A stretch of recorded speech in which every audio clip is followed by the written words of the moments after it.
Okay, so hi everyone. Well. So this probably will be the second video that I'll be uploading in a while, and this isn't actually supposed to be the second video. This is supposed to be the third video, because I recorded something just a while back. Actually, the very next day after I posted that video. But the problem is, I gave that video to someone else to edit. Actually, apparently he wanted to edit, and I actually wanted to encourage him and wanted him to edit the video.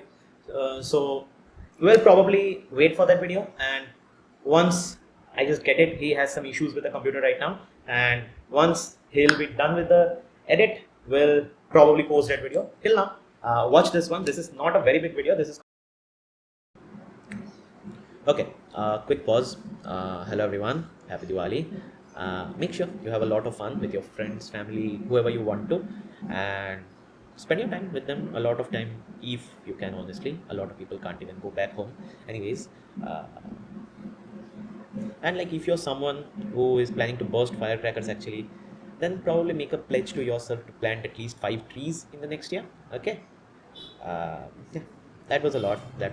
It's actually future auto over here, October 31st 12:13 now, and that was all.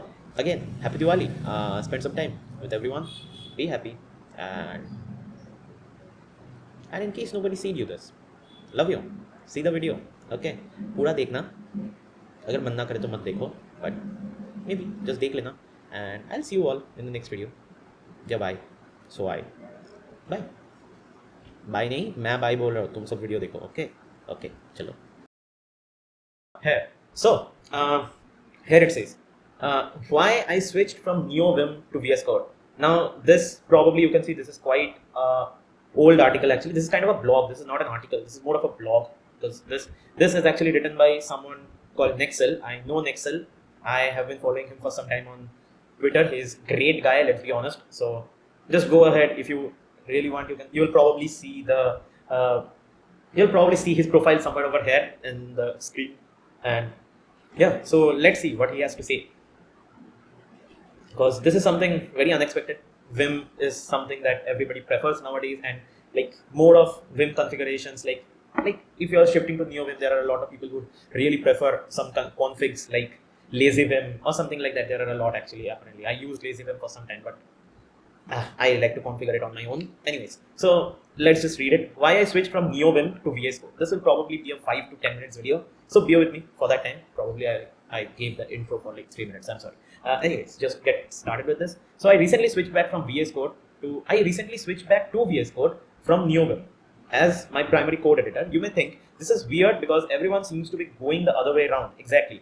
Why would anyone want to move away from the most loved editor? Exactly, like NeoVim or Vim in general is quite popular these days. I feel everyone is talking about the Vim part of things, like any extension or something like that. Anybody who is a senior engineer is probably using Vim lot more than VSCode or something like that. Okay, VSCode or any other editor. Atom was actually used by a lot of people, but Atom just got discontinued by Microsoft. Anyway, let's not talk about it, but let's just see what is the experience. In this post, I'll explain why I made a switch and my experiences so far. Okay, why I used NeoVim in the past. Okay, this will be interesting. This will be probably the most interesting part to me. When I started to code, I used to use VS Code. Okay, because that's what I saw most people use. Apparently, yes, that was actually the case for me as well. But I noticed that on my old laptop, VS Code was too slow and laggy and pretty much unstable and pretty much unusable while running a side process like a node server. Of course, like a node server, if you really have an old laptop, then probably I'm guessing here he has got a really old server. Although it is JavaScript, it doesn't really matter. You might have 128 gigabits of RAM, but JavaScript is going to take up in a way or the other. Okay. So my laptop used to get so hot that I couldn't even touch it. Interesting. I was even spending more time for IntelliSense than actually coding. Actually, it's not really a good idea to wait for IntelliSense. Nobody really does so. But anyways, I had heard of NeoVim as it is the most loved editor of the Stack Overflow survey actually, and also from YouTubers like the Primeagon. Okay, I have heard of Primeagon. I follow him, and TJ DeVries. I'm not sure of who he is. I'll probably check him out. It seemed like a really fun community, and the overall vibe was really positive. True. So I tried it out. I learned the Vim key bindings, which is actually good. Vim key bindings will probably help you throughout your life. It doesn't really matter if you are like using Vim for a long time, NeoVim for a long time. Doesn't really matter. Lua to configure the NeoVim part. Okay, created my own config. Interesting, good, and started using it as my primary editor. Love that. I started it. It ran on the terminal. No Electron apps. No lag. No waiting for autocomplete. Exactly. That is what I love about it. Everything was so smooth as butter, and I felt fast. Nice. Learning Vim key bindings was one of the best decisions of my life. I completely agree with that. That is something I'll also say that was probably one of the best decisions of my life. It will probably take you some time if you are actually starting out. Probably if you are ready to, like, the very first part, you'll code slow. Honestly, your pace will significantly decrease, but after that, it is going to get better. It is going to get better and better and better. Like, no cap.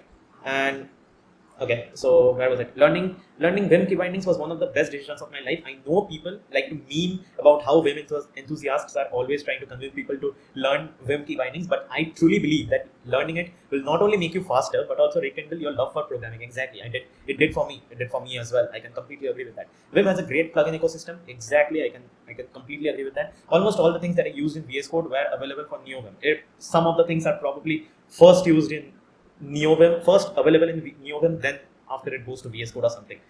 It also made me realize that some things aren't necessary at all. True.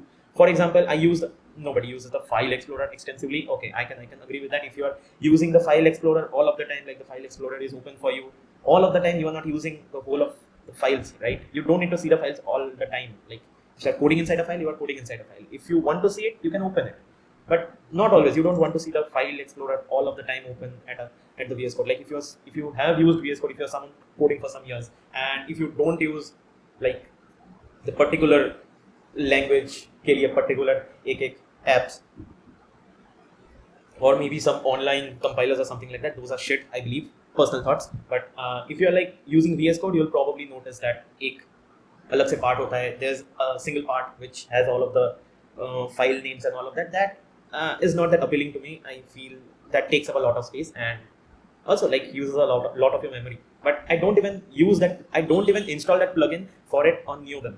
Love that, buddy, love that. I started to understand that the value of minimalism and how simplifying your setup can make you more productive. Agreed. Configuring NeoVim was a lot of fun. It is actually a lot of fun. Although you need to just control yourself, because if you don't have if you don't have control over your thoughts कि हाँ आज ये कर देंगे कल वो कर देंगे, फिर it just gets, फिर you will just open Vim NeoVim every day, not Vim but NeoVim every day, and you are busy 10 hours of just configuring things. Oh, this looks good, this looks nice. I don't know, this happened with me for like the first week or maybe 2 weeks before I just got serious.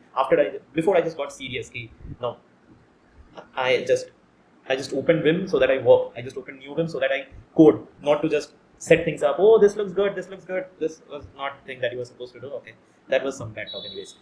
Configuring NeoVim was a lot of fun. I can agree with that. It gives you a full control of your editor and how it looks and behaves. Exactly.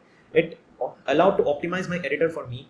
Okay, tailoring to my specific needs. Then there's also something really satisfying about using an editor you configured yourself. Exactly. I can just I can completely agree to that. All of this made me fall in love with NeoVim, and I can confidently say that this is my favorite editor of all of the ones that I have used. These are all of the reasons I use NeoVim till now. Okay, let's not talk about this. Okay, the main part, why I switched back to VSCode. Interesting. I have probably seen very less people do this, but anyways, let's just see.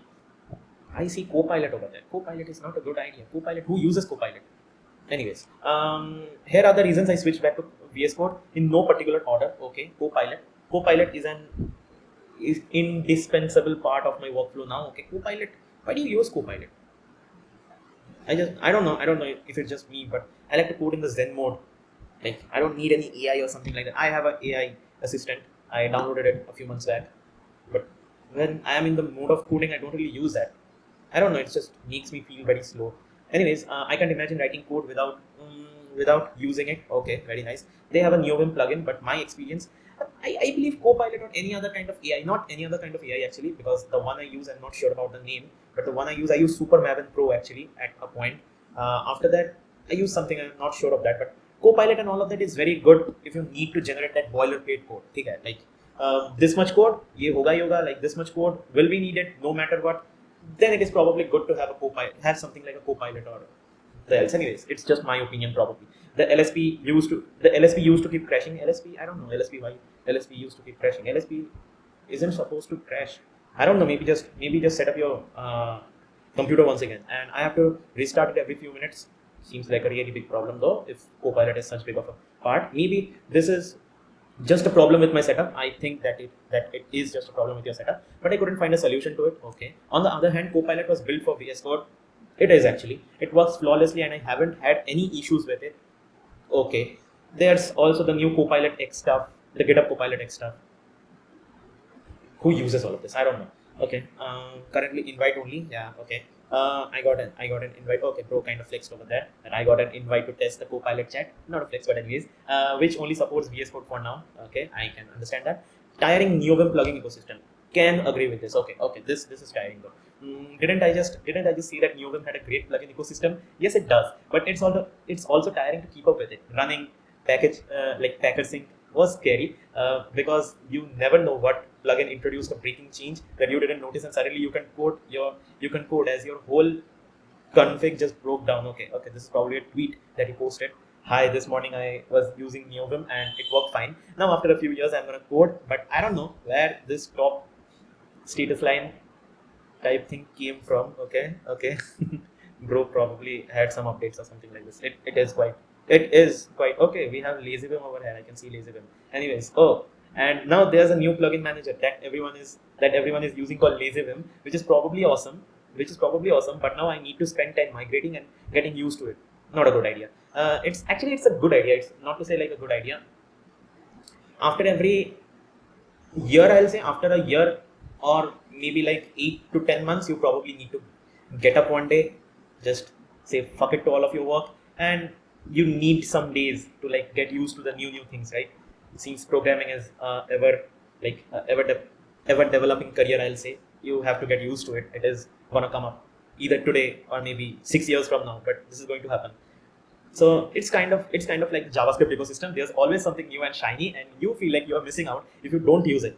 Can agree. It's tiring to keep up with it. At first, I was keeping up with the new plugins, trying them out and making sure my config was up to date. Okay, but soon I was tired of it. But I wanted to code. But I just wanted to code. VS Code plugin ecosystem is great. Installing extension is a breeze, and I don't have to worry about anything else breaking because I just can focus on coding. I can completely agree with that. Okay. So configuration, as I mentioned earlier, configuring NeoVim was fun, but it was also tiring and time consuming. As much as I love tinkering and my config every day. Okay.